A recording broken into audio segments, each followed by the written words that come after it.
सुबह 11 बजे तक का मतदान प्रतिशत जारी किया गया है। सुबह 11 बजे तक 25.76% मतदान हुआ है। यूपी में 14 सीटों पर मतदान हो रहा है, जहां 27.06% मतदान हुआ है। हरियाणा की सभी 10 सीटों पर सुबह से वोटिंग हो रही है। 22.09% वोटिंग हुई है।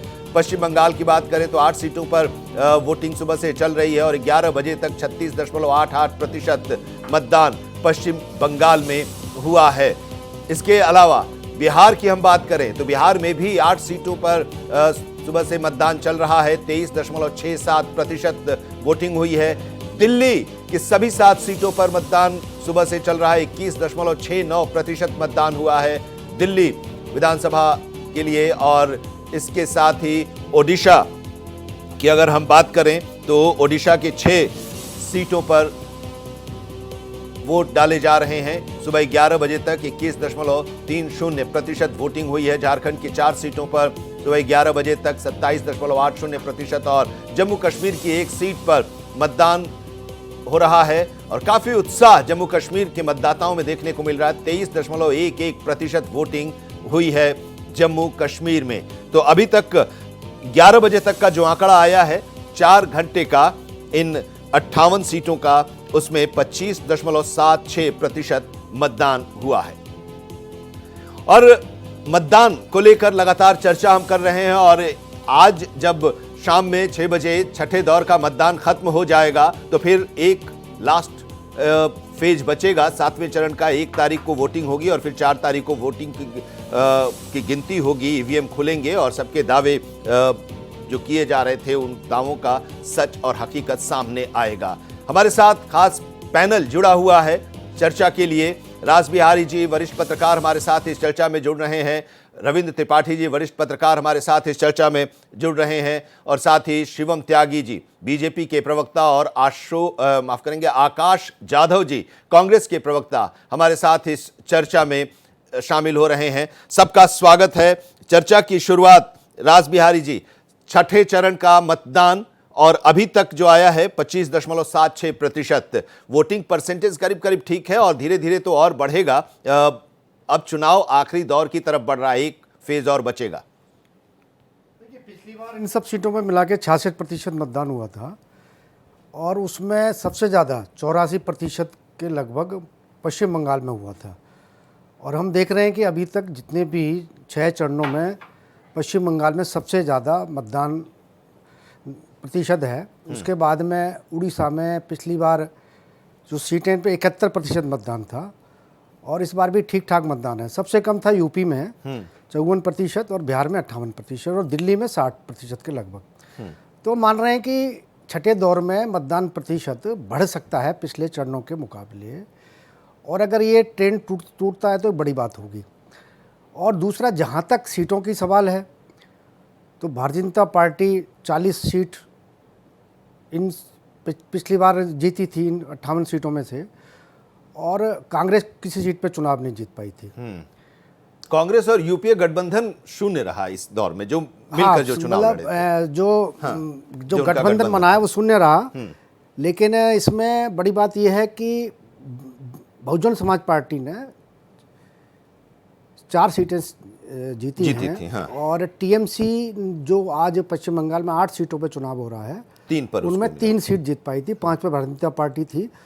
तो देखिए, अगर हम पश्चिम बंगाल से शुरुआत करें तो पश्चिम बंगाल में भारतीय जनता पार्टी के लिए खास तौर पे जिन इलाकों में चुनाव हो रहा है, जंगल महल का इलाका जो कहा जाता है, 5 जिलों की जो 8 सीटें हैं, वहाँ पर भारतीय जनता पार्टी को अपनी सीट तो बरकरार रखने के लिए बड़ी जद्दोजहद तो करनी पड़ रही है। साथ ही जिस तरह से राजनीतिक हिंसा शुरू हो गई है, क्योंकि अभी तक बड़े पैमाने पर राजनीतिक हिंसा नहीं थी, लेकिन अगर हम देखें जिस तरह से नंदीग्राम में एक भाजपा महिला कार्यकर्ता की हत्या के बाद में जिस तरह से आरोप प्रत्यारोप चल रहे हैं और जो धार्मिक संगठन है, खास तौर पे रामकृष्ण मिशन, इस्कॉन, भारत सेवा संघ, तो उन सबको लेकर भी एक बड़ा विवाद खड़ा हुआ है। और वहाँ का संत समाज इस वक्त खास तौर पे पश्चिम बंगाल की ममता बनर्जी के बयानबाजी को लेकर बहुत आक्रोशित है। कल एक बड़ा प्रदर्शन भी कलकत्ता में किया गया था। तो एक कई बड़े मुद्दे हैं जो टीएमसी को नुकसान पहुंचाते हुए दिखाई दे रहे हैं। आकाश जाधव जी, कांग्रेस के प्रवक्ता हमारे साथ जुड़े हुए हैं। आकाश जी, अब आपको इस चर्चा में हम शामिल कर रहे हैं। ये जो दौर है, छठे दौर का जो चुनाव हो रहा है, इसमें मुश्किलें आप लोगों के लिए हैं, चुनौती है, क्योंकि पिछली बार का जो आंकड़ा रासबिहारी जी बता रहे हैं और जो आंकड़ा है 58 सीटों का 40 बीजेपी जीती थी, 3 जेडीयू मिलकर ही चुनाव लड़ी थी, 1 एलजेपी और 1 एजेएसयू, 45 सीटों पर उनका कब्जा था। 13 सीटें जो अन्य लोगों ने जीती थी उसमें उनके साथ आप लोगों का पिछले चुनाव में कोई गठबंधन नहीं था। इस बार समाजवादी पार्टी के साथ आपका इसमें से गठबंधन है। TMC, BJD, BSP, national conference अलग ही हैं। समाजवादी पार्टी को 1 सीट मिली थी। बड़ी चुनौती है इस बार इस 58 सीटों पर, जबकि दावा आप कर रहे हैं कि 140 पर हम सिमटा देंगे, तो इन 58 सीटों पर आपको क्या है उम्मीद?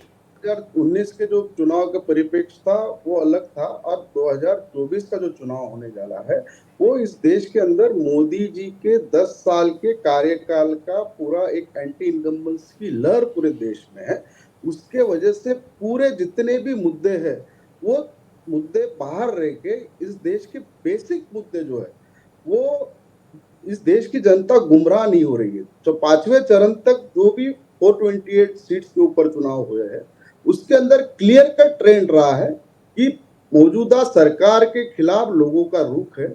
यहाँ पे बेरोजगारी, महंगाई, संविधान, आरक्षण, आदिवासी, पिछड़ा, ये सब मुद्दों पे चुनाव हुए हैं और इसी के ऊपर जनता वोट करने जा रही है। जिस तरीके से आदरणीय मोदी जी सांप्रदायिक भाषण करके उल्टा कांग्रेस के ऊपर सांप्रदायिकता का आरोप लगा रहे हैं, मैं तो समझ नहीं रहा हूं कि वो इतने हताश हो गए हैं। अपने पूरे भाषणों से पता चलता है कि वो सांप्रदायिकता की परिभाषा ही बदल दे रहे हैं। वो खुद हिंदू मुस्लिम की हर भाषण में सांप्रदायिक भाषण देते हैं। मुसलमानों के सिवा उनका एक भाषण नहीं होता है। अभी मैं सुन रहा था उनका भाषण पाटलिपुत्र का, वो बोल रहे थे कि बिहार ये सामाजिक न्याय की भूमि है। जिस सामाजिक न्याय के जनक लालू प्रसाद यादव है, जिन्होंने वहां सामाजिक न्याय की स्थापना की, उन्हीं की पार्टी के खिलाफ वो लड़ रहे हैं और सामाजिक न्याय की दुआई बिहार में जाके देते हैं। हमारे आकाश जी, जब आप लालू यादव के खिलाफ लड़ रहे थे तो ये दुहाई तो आप भी दे रहे थे, दिया करते थे। देखिए, मैं उसी पे आ रहा हूं। अभी योगी जी को भी मैं सुन रहा था, गौ हत्या की बात कर रहे थे, जो खान पान के ऊपर कांग्रेस पार्टी भाई आजादी देगी। ये तो इस देश के संविधान ने हर एक को राइट्स दिया है।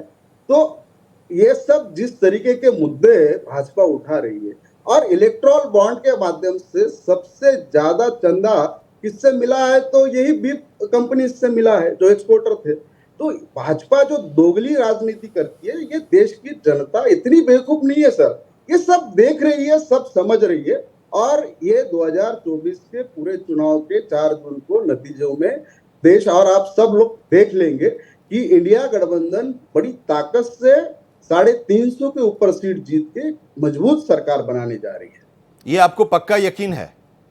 बिल्कुल, ये यकीन इस वजह से आ रहा है कि जिस तरीके से देश का पंतप्रधान अपनी जो 10 साल के उनके कार्यकाल में उनकी जो उपलब्धि है, उन्होंने जो विकास काम किए वो ऐसे दावे कर रहे हैं, उसके ऊपर वो वोट नहीं मांग रहे।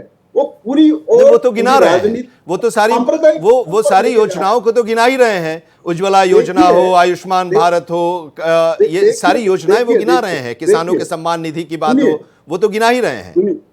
सुनिए, वो अभी जो इस देश के अंदर 10 साल से भाजपा की सरकार है और मोदी जी राज कर रहे हैं। अब भी अगर हिंदू खतरे में है तो वो 10 साल क्या कर रहे थे? देवनाथ हमारे संवाददाता इस वक्त हमारे साथ जुड़े हुए हैं दिल्ली से। किस तरह का मतदान दिल्ली में हो रहा है, क्या आप देख रहे हैं? क्योंकि रफ्तार एक बार फिर से दिल्ली में अगर हम बात करें तो 11 बजे तक का जो आंकड़ा आया है उसमें तेजी देखने को मिल रहा है। बिल्कुल दिल्ली दिल खोल करके वोट दे रही है और यही वजह है कि सब लोग कह रहे हैं कि वोट। मैं आपको दिखाना चाहता हूं कि इस समय मैं ग्रेटर कैलाश में हूं और जरा ये दिखाएंगे, मैं अपना कैमरामैन से कहूंगा कि ये वोटिंग सेंटर है जहां पर लोग आकर के वोट दे रहे हैं। हालांकि यहाँ पे कोई लंबी लाइन हमने नहीं देखी, सुबह से इक्का दुक्का लोग ही आए और यहाँ पर आकर के वोट डाल के जा रहे हैं। और खास करके तब जब आपसे मैं बात भी करूंगा। सर, आपने वोट दे दिया है? हाँ, वोट दे दिया। वोट क्या सोचकर वोट दिया सर आपने? सोच के तो अब एक्चुअली इतनी ज़बरदस्त डिबेट चल रही है, पॉलिटिकल डिबेट चल रही है, तो डिफ़िकल्ट है, बट हाँ जो भी हमें लगा उसको हमने वोट दे दिया। तो मतलब आप बाकी लोगों से अपील करेंगे जो लोग घर में बैठे तुरंत निकले बाहर और वोट नहीं दें? नहीं नहीं, बट मुझे लगता है काफ़ी बड़ी संख्या में लोग आ रहे हैं। यहाँ आपको लग रहा है कि इक्के दुक्के, बट अंदर लाइनें हैं और काफ़ी वोट परसेंटेज अच्छा पड़ रहा है इतनी गर्मी के बावजूद भी। तो भीषण गर्मी देखिए, जरा आनंद इस बात को समझिए कि यहाँ गर्मी भी, और इसी सेंटर के पीछे मैं आऊंगा, दिखाऊंगा आपको कि किस तरीके से सचिन तेंदुलकर की एक फोटो है और इसके ठीक पीछे जब लोग वोट दे करके आते हैं तो यहाँ सेल्फी भी खिंचाते हैं। और सेल्फी के बाद लोग, मैंने देखा कि महिलाएं अपील भी कर रही हैं बाहर जा करके और यहाँ मोबाइल से अपनी वीडियो बना करके बोल रही हैं कि आप लोग भी, जो लोग वोट नहीं दे पाए हैं वो आए। जहाँ तक दिल्ली की बात है, दिल्ली 7 सीटों पर घमासान है और पहली बार ऐसा हुआ है कि जब इस तरीके की चर्चा है कि कौन जीतेगा कौन हारेगा, यानी मुकाबला बहुत तगड़ा है। एक खास बात और मैं आपको बताऊं कि जब मैं यहाँ ग्रेटर कैलाश में हूँ, देखिए आप, कुछ गाड़ियाँ आती हैं यहाँ पे, उतरते हैं लोग और सीधे वोट करके चले जाते हैं। और व्हील चेयर पर भी बहुत सारे बुजुर्ग आए यहाँ पर, कुछ महिलाएं भी आई हैं। जरा आप बताइए, आप वोट दे के आ रही हैं? हाँ जी। क्या सोच के वोट दिया आपने? देश अच्छा चलेगा, अच्छा होएगा, इसीलिए। तो मतलब आपके दिमाग में सबसे पहले देश अच्छा? हाँ जी। तो देश कैसा चल रहा है? अच्छा चल रहा है। अच्छा चल रहा है। हाँ जी। तो मतलब और क्या महिलाओं की सुरक्षा इम्पोर्टेंट इशू है? महिला की सुरक्षा ठीक है। हाँ। दिल्ली की सबसे बड़ी समस्या क्या है? दिल्ली की महंगाई है अभी। तो आपने जब वोट दिया तो क्या सिर्फ देश को देखा कि देश मजबूत हो रहा है? हाँ जी, हाँ जी, देश मजबूत हो रहा है। देखिए, अब मैं कुछ और लोगों से बात करूंगा और आप जरा समझिए इस चीज को कि किस तरीके से लोग यहाँ हट रहे हैं। और दिल्ली में जब नेशनल इशू, बड़ा इशू होता है, आपने वोट दे दिया सर? एक मिनट, अभी नहीं दिया? एक मिनट। अच्छा, अभी वोट देने जाएंगे। लेकिन एक चीज मैं आनंद आपको बताऊं कि देश की राजधानी दिल्ली में जो 7 सीटों हैं, 1.5 करोड़ मतदाता लोगों के फैसला करेंगे, 1.5 करोड़ मतदाता। और सबसे बड़ी बात यह भी कि जो नए वोटर हैं, जो पहली बार के वोटर हैं, उनका रुख क्या होता है, उनके दिल दिमाग में क्या चल रहा है, नेशनल सिक्योरिटी का जो इशू है वो क्या है। हाँ जी बताइए, आपने वोट दे दिया? दूंगा अभी। अच्छा, क्या सोच के वोट देंगे? अभी आप वोट देने जाएंगे, क्या सोचना कुछ नहीं, only BJP, only Modi ji. ये आपने पूरा बता ही दिया। चलिए, शुक्रिया देवनाथ, हम बताइए, आपके पास आगे भी आएंगे। फिलहाल बहुत बहुत शुक्रिया इस अपडेट के लिए, वहां से जानकारी देने के लिए जो वोटिंग हो रही है उसके बारे में। हमारे साथ चर्चा में रास बिहारी जी हैं, रविंद्र त्रिपाठी जी हैं, वरिष्ठ पत्रकार चर्चा में जुड़े हुए हैं, आकाश जाधव कांग्रेस के प्रवक्ता और शिवम त्यागी बीजेपी के प्रवक्ता। शिवम जी, ब्रेक पर जाने से पहले जो चर्चा हो रही थी, आकाश जी कई आरोप लगा रहे हैं और ये बहुत ही कॉन्फिडेंटली कह रहे हैं कि 272 से नीचे आप आ रहे हैं और 300 के पार ये जा रहे हैं। आप 400 का नारा दे रहे हैं और ये खुद को 300 पार बता रहे हैं।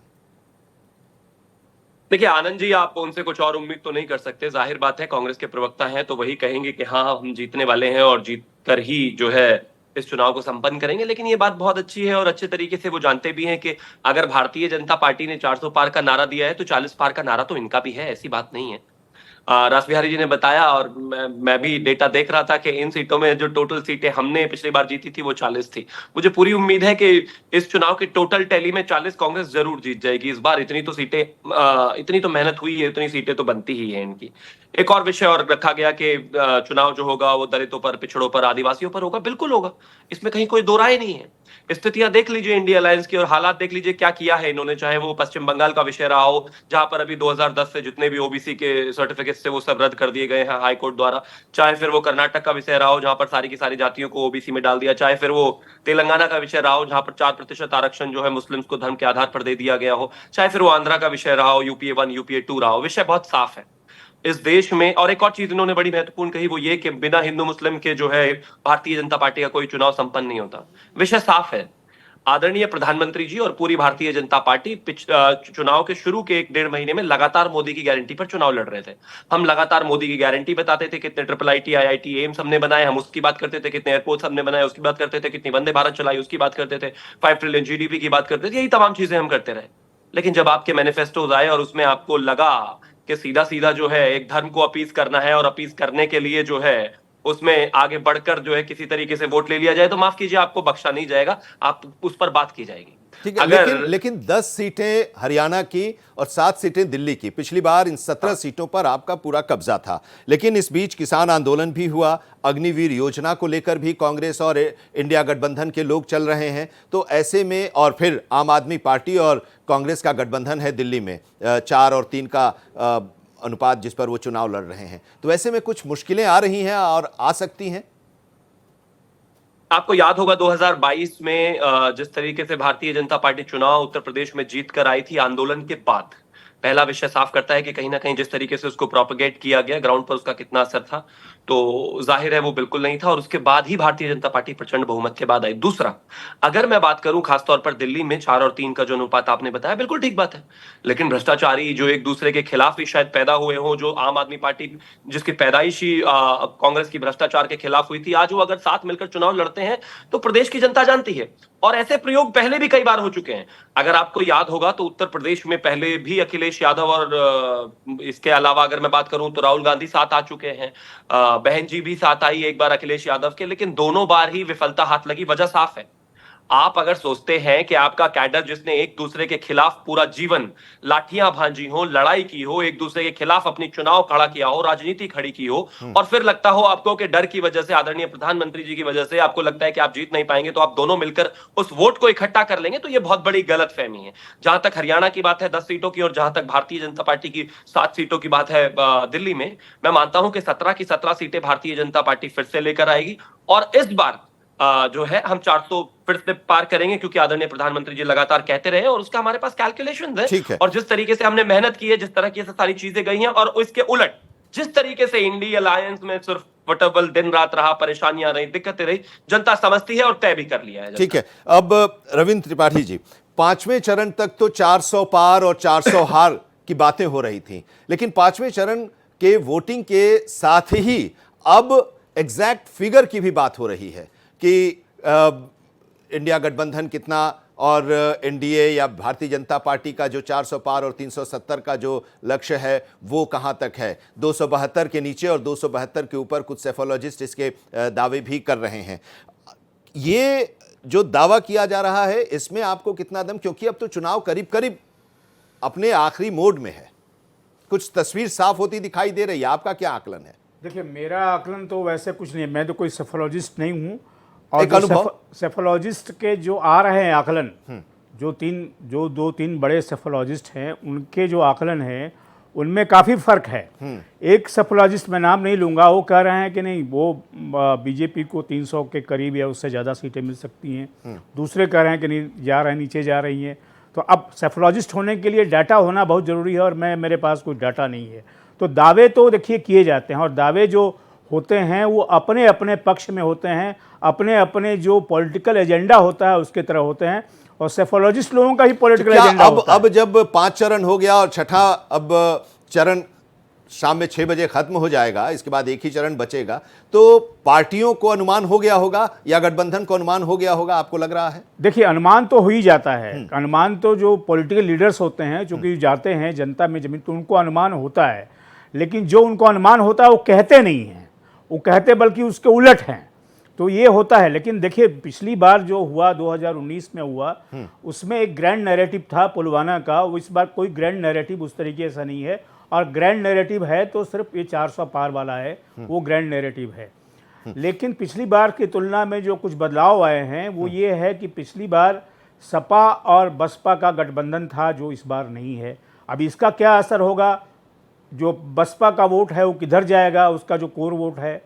दिल्ली में नई बात ये हुई है इस बार, जो 19 में नहीं थी, कि आम आदमी पार्टी और कांग्रेस मिलकर लड़ रहे हैं। आप देखिए, उड़ीसा में एक और चीज़ हो गई है कि अपने संबित पात्रा ने जो बयान दिया है उसको लेकर के उड़ीसा में भी काफ़ी रिएक्शन है। तो उसका क्या असर होगा ये अभी आकलन तो करना मुश्किल है, लेकिन उसका प्रभाव पड़ेगा, क्योंकि लॉर्ड जगन्नाथ वहाँ एक बड़ी, जिसको कहते हैं कि एक ऐसे देइटी माने जाते हैं जिनका सभी धर्मों के बीच में सम्मान है। तो ये सब कुछ ऐसे वेरिएबल्स आए हैं जिसके आधार पर एक घमासान तो है, और जब तक चुनाव पूरा नहीं हो जाता तब तक घमासान रहेगा, क्योंकि एक सीट की लड़ाई होती है। ठीक है, बहुत सेफ लेकर आप चल रहे हैं, लेकिन अब एक सवाल ये भी है कि आज प्रियंका और डिंपल यादव वाराणसी में रोड शो करेंगी, दो लड़के जिनके बारे में भारतीय जनता पार्टी जो शब्द और वाक्य इस्तेमाल करती है, अगर उसी वाक्य शब्द का इस्तेमाल करें तो अखिलेश यादव और राहुल गांधी बड़े ही कंफर्टेबल पोजीशन में उत्तर प्रदेश में एक साथ एक मंच पर शेयर करते हुए दिखाई दे रहे हैं। लेकिन दिल्ली में वो तस्वीर नहीं दिखाई दी। आम आदमी पार्टी के साथ गठबंधन है आकाश जी आपका, लेकिन अरविंद केजरीवाल के साथ आप दिखाई नहीं दिए किसी भी सभा में। राहुल गांधी गए तो उनके मंच पर अरविंद केजरीवाल नहीं थे। क्या स्वाति मालीवाल के प्रकरण से आप लोग थोड़े बचकर कदम रखना चाह रहे हैं आम आदमी पार्टी के साथ और परहेज करते हुए दिखाई दे रहे हैं साथ साथ होते हुए भी? देखिए आनंद जी, स्वाति मालीवाल का विषय ये आम आदमी पार्टी का निजी विषय है। जहां तक मैं आपको बता दूं, अरविंद केजरीवाल जी और राहुल गांधी जी की साझा चुनावी सभा की आप बात कर रहे हैं। अरविंद जी मेरे ख्याल से चौथे चरण में बाहर आए हैं, उनको बेल मिली है। तो कांग्रेस पार्टी ने दिल्ली हो और हिंदुस्तान के हर स्टेट में जो स्टेट पार्टीज के साथ हमारा अलायंस पार्टनर रहा है, उसके साथ हमने साझा कार्यक्रम बना के एक मजबूत चुनावी रणनीति की तहत प्रचार दौरे किए। महाराष्ट्र के अंदर हमारे आदरणीय मल्लिकार्जुन खड़गे जी, अरविंद केजरीवाल जी, उद्धव ठाकरे जी, अभी रिसेंटली बड़ी सभा हुई बांद्रा की, आपने सुना होगा। तो बहुत बड़ी वो एक ये थी। तो हर जगह पे ये हुआ है। उसी के आधार पर प्रियंका जी और डिम्पल यादव जी का मेरे ख्याल से वाराणसी में जनसभा है। मैं दूसरी बात आपके सामने एक रखना, लेकिन अरविंद केजरीवाल से दूरी क्यों राहुल गांधी की? दिल्ली में दिल्ली की 7 सीट है और अरविंद केजरीवाल के लिए तो फोकस है ये दिल्ली, साथ में नहीं दिखाई दिए। ये एक सवाल है, लोग पूछ रहे हैं। राहुल गांधी जी और कांग्रेस पार्टी करीब करीब 373 जगहों पे देश में चुनाव लड़ रही है और हमारे नेता आदरणीय राहुल गांधी जी पूरे देश भर में प्रचार कर रहे हैं। तो अभी अरविंद केजरीवाल जी का जो ये है वो दिल्ली पे फोकस रहा है। 4 सीट पे वो लड़ रहे हैं, 3 सीट वहां कांग्रेस पार्टी भी लड़ रही है। तो कांग्रेस लीडरशिप का ये दायित्व है कि अपने उम्मीदवार के लिए ज्यादा से ज्यादा वक्त दे। उसी आधार पर कांग्रेस पार्टी के नेता आदरणीय राहुल गांधी पूरे देश में अपने उम्मीदवारों का प्रचार कर रहे हैं। अगर जरूरत पड़ती है तो अभी तो मेरे ख्याल से दिल्ली के सभी सीटों पे चुनाव हो गए हैं।